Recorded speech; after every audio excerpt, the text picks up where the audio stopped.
உன்னோட இந்த மூட நம்பிக்கையினாலதான் உனக்கு இன்னும் கல்யாணமே ஆகல. உன்னோட அந்த மூட நம்பிக்கையை குறைச்சிட்டு புத்திசாலித்தனத்தை வளர்த்துக்கோ. இங்க பாருங்க சரச்சந்திரா, நீங்க எல்லாருமே சக்கரம் மாதிரி என்ன சுத்தி நில்லுங்க.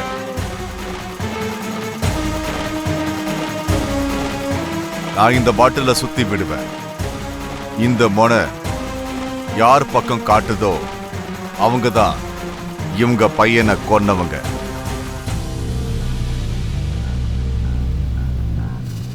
எல்லாரும் வந்து நில்லுங்க. சரி, நாங்க நிக்கிறோம். ஓம் தக்சத். இது என்னது? இது என்ன போய் காட்டிக்கிட்டு இருக்க? நீதான் உன்னுடைய மருமகனை கொன்னதுனால இது உன்னோட பக்கம் காட்டுது.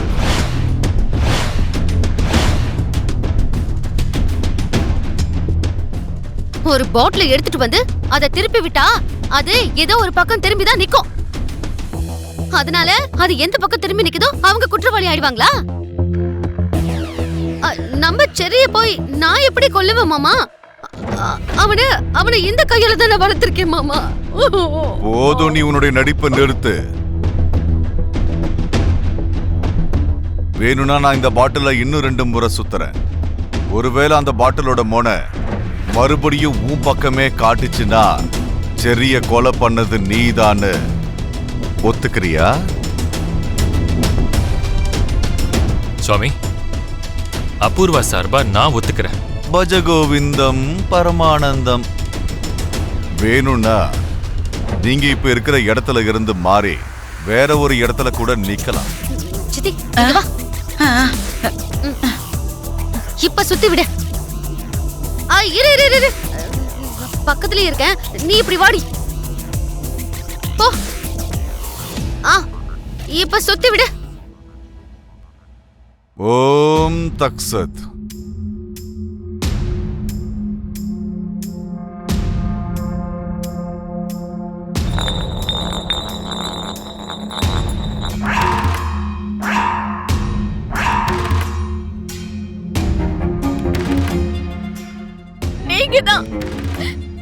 நீங்க தான் என் புள்ளைய ஏதோ பண்ணிருக்கீங்க. சந்தேகமே இல்ல, நீங்க தான் என் புள்ளைய ஏதோ பண்ணிருக்கீங்க அண்ணே. அப்பா, நீ கொஞ்சம் சும்மா இரு மீரா. அடுத்து 3வது முறை. இப்ப கூட உங்களுக்கு பிடிச்ச இடத்துல போய் நீங்க நிக்கலாம். மீரா, நீ இரு, அழாத இரு. இப்ப பாப்போம், இரு. நட்சத்திரா தள்ளு. சித்தி, நீ இப்படி போ. இப்ப பாரு மீரா.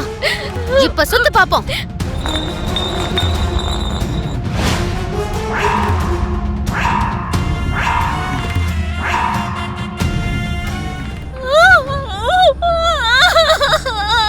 சரி.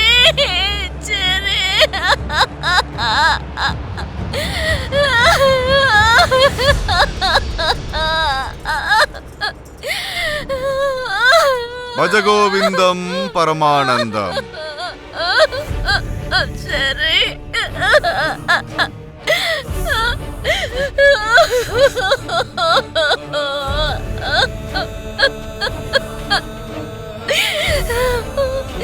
எதுக்கு நீ என் பிள்ளைய கொலை பண்ண?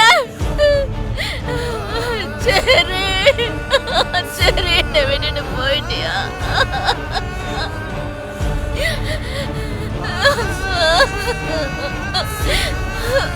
அம்மா மீரா, அம்மா மீரா, அம்மா மீரா, ஏந்திரிமா மீரா.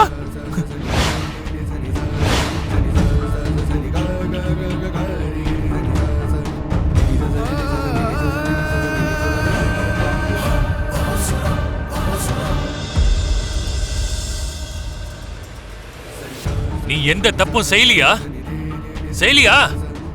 நிஜமாவே ஒண்ணும் செய்யல.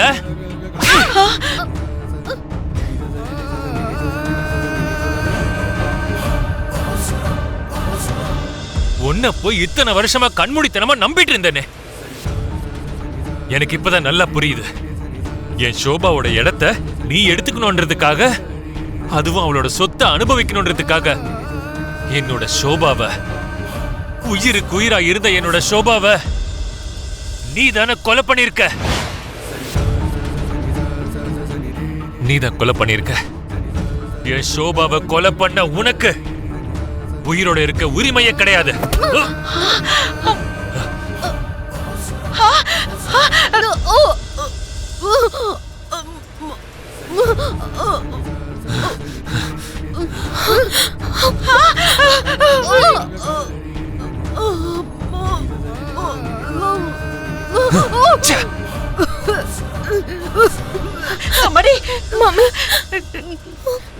இப்போ நான் உன்னை கொன்னுட்டேன்னா உனக்கும் எனக்கும் வித்தியாசம் இல்லாம போயிடும். நீ ஜெயில தண்டனை அனுபவிக்கணும். செரிய கொலை பண்ணதுக்கு, என் சோபாவை கொலை பண்ணதுக்கு எல்லாத்துக்கும் உனக்கு தகுந்த தண்டனை கிடைக்கணும். அது மட்டும் இல்லாம இன்னைக்கு என் கையால செத்து இருந்தாலே நல்லா இருந்திருக்கும்னு ஒவ்வொரு நாளும் நினைச்சு நினைச்சு சாகணும்.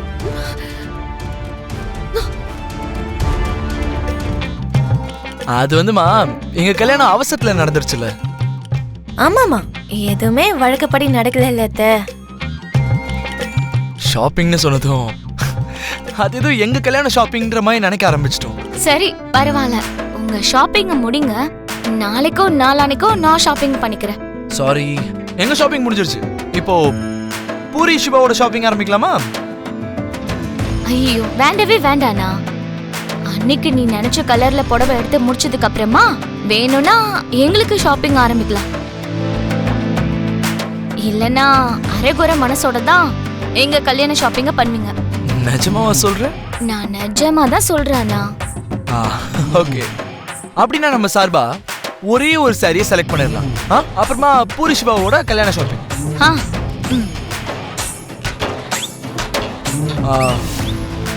சார், ஃபர்ஸ்ட் என் ஒய்ஃப் கேட்ட மாதிரி ஒரு நல்ல ப்ளூ கலர் சாரியா ஒன்று காட்டுங்க.